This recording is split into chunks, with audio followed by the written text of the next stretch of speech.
राधे राधे दोस्तों, आप सभी का मेरे चैनल पर बहुत बहुत स्वागत है। मेरा नाम है दीप्ति और आज मैं आपके साथ शेयर कर रही हूँ हरियाली तीज की संपूर्ण पूजा सामग्री और विधि और पारण करने का नियम।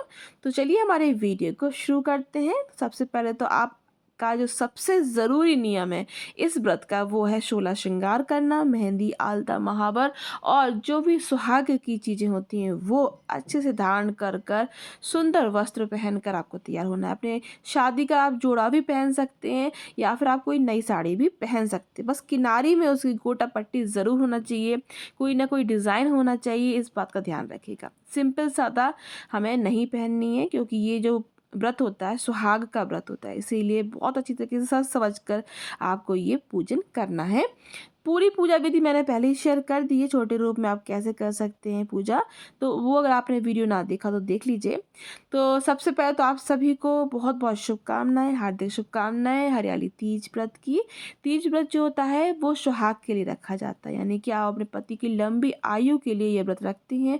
ये जो व्रत है वो सुबह सवेरे ब्रह्म मुहूर्त में स्नान आदि करके, अच्छे वस्त्र पहन के, साफ वस्त्र पहनकर, गंगा जल आदि छिड़क कर अपने आपको संकल्प लेना है।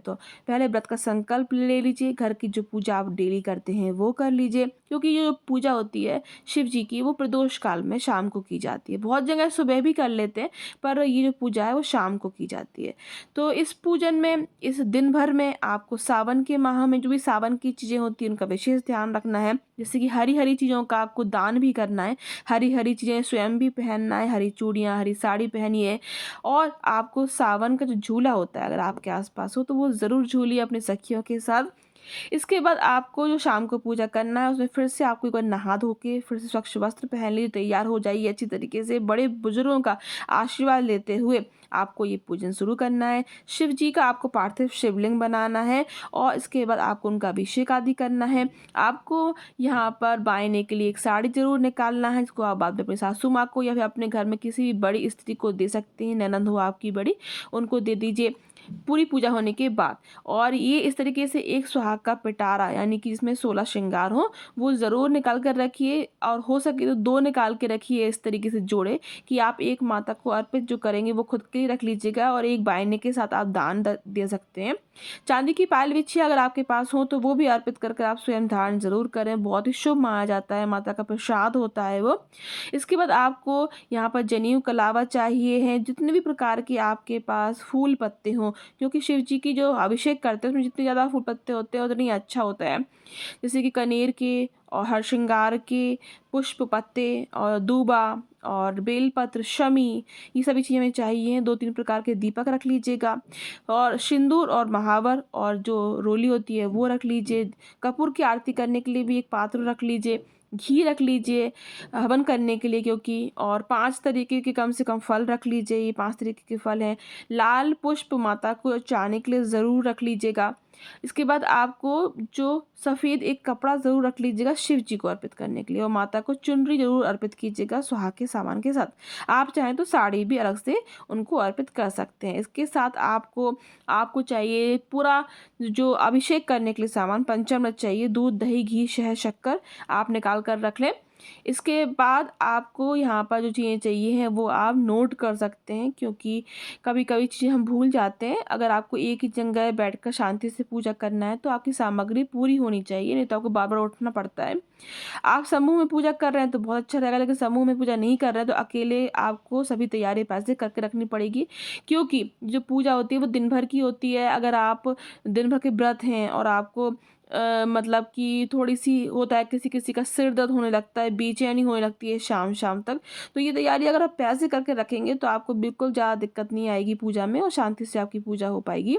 तो मैंने गंगा जल यहाँ पर उसी दूध में डाल दिया है, दही डाल दिया है और इसमें ही मैंने यहाँ शहद डाल दिया है, शक्कर डाल देंगे, घी डाल देंगे। आप चाहें तो अलग अलग सभी चीज़ों का भी आप पंचामृत कर सकते हैं, आप अभिषेक कर सकते हैं पंचामृत से। तो मैं यहाँ पर जो चिरौंजी दाने होते हैं वो डाल रही हूँ, आप शक्कर भी डाल सकती हैं क्योंकि ये दूध में अपने आप घुल जाएगा।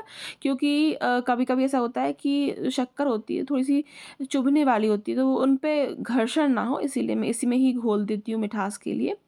और आप चाहे तो भूरा भी ले सकते हैं या फिर शक्कर को पीस कर भी ले सकते हैं। तो सब कुछ अपने भाव के ऊपर होते हैं। देखिए, आपने भाव से पूजा करेंगे ना तो आपकी सामग्री अगर कम भी होगी, कोई चीज़ की कमी भी हो गई होगी, तो वो भी मान्य नहीं की जाती है, क्योंकि आपके भाव पूरे हैं। तो भाव से पूजा कीजिए, आपके व्रत सफल ज़रूर होंगे। और ये देखिए, यहाँ पे मैंने थोड़े ड्राई फ्रूट्स ले लिए हैं। एक बात का और ध्यान रखिए, जैसे जो सुहागन स्त्रियाँ हैं वो तो रखती ही हैं व्रत, लेकिन अगर आप कुंवारी कन्या हैं, आप लड़की हैं, अगर आप चाहते हैं कि आपको मनमाफिक वर मिले, तो उसके लिए भी आप ये व्रत रख सकती हैं। बहुत ही कारगर उपाय होता है।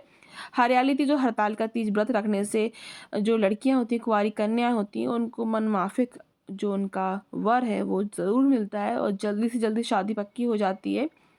और देखिए, इस तरीके से मैंने यहाँ पर लोटे में एक जल रख लिया है, तो गंगा जल मिला लेंगे उसमें, और थोड़ा सा मैंने घी की बाती अलग से बनाकर रखी थी। जितनी भी हमें ज़रूरत पड़ेगी तो हम वहीं के वहीं इसको इस्तेमाल कर लेंगे। इस पूजन में हवन करने का भी विशेष फल है। पूजा करने के बाद हवन ज़रूर कीजिएगा, क्योंकि जो हमारा हवन होता है उसी से जो भगवान है हमारे भोले बाबा और माता पार्वती, वो इसका जो प्रसाद है वो हवन से ही लेते हैं। इसीलिए हवन ज़रूर कीजिए, चाहे छोटा रूप में हवन करें, एक हवन कप जलाकर भी हवन कर सकते हैं। यहाँ पर आपको दिख रहा होगा धतूरा है मेरे पास यहाँ पर, और आपको कनेर के पुष्प मिल जाएं, और जो धतूरे के जो फूल होते हैं वो भी मिल सकते हैं, तो वो बहुत अच्छा होता है चढ़ाना। सफ़ेद वाले लंबे वाले फूल कहलाते हैं। तो शमी साबुत अक्षत रख लेंगे हम। और यहाँ पर ये देख सकते कनेर के पुष्प हैं। ये सफ़ेद वाला कनेर आपको मिल जाए तो वो भी अर्पित कर सकते हैं। जो भी आपके आसपास लगा हो, उसके पत्ते भी अर्पित करते हैं भगवान को। ये सभी चीज़ें भगवान को, हमारे भोले बाबा को बहुत प्रिय होती हैं, इसलिए वो सभी चीज़ें तैयारी आप ऐसे करके रखेंगे तो आपकी पूजा बहुत ही आसानी से हो जाएगी। और कलावा जनेऊ तो आपको रखना ही है। एक सफ़ेद कपड़ा भी छोटा सा ज़रूर रख लीजिए, दान कर देगा चाहे आप उसको बाद में। और देखिए, पूरी पूजा आपको शाम को कर लेनी है। ध्यान रखें, पार्थिव शिवलिंग का जो विसर्जन है वो रात से पहले आपको ज़रूर कर लेना, अगर आप सो रहे हैं तो। अगर आप रात्रि जागरण कर रहे हैं तो कोई बात नहीं, आप रात भर भी उनको रख सकते हैं अपनी आंखों के सामने, क्योंकि पार्थिव शिवलिंग का जो ऐसा नियम है कि उसको रखकर घर के अंदर रखकर सोते नहीं हैं। पर अगर आप रात्रि जागरण कर रहे हैं तो आप सुबह विसर्जन कर सकते हैं। इसके बाद जो सफ़ेद वाला चंदन होता है वो घिस कर रख लीजिए, पाउडर हो तो पाउडर रख लीजिए।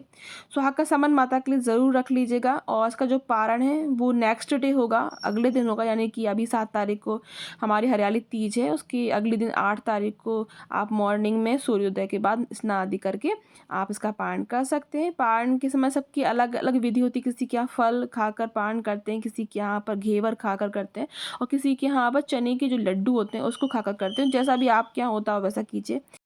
तो चलिए, आज का ये वीडियो मैं यहीं समाप्त करती हूँ। आशा करती हूँ आपको ये वीडियो पसंद आई होगी। अगर आपको थोड़ी सी भी पसंद आई हो तो प्लीज़ लाइक कीजिए, ज़्यादा से ज़्यादा इस वीडियो को शेयर कीजिए, और चैनल पर न्यू है तो सब्सक्राइब कर लीजिए। आप कहाँ से मेरा ये वीडियो देख रहे हैं ज़रूर बताइएगा। आप सभी का बहुत बहुत धन्यवाद।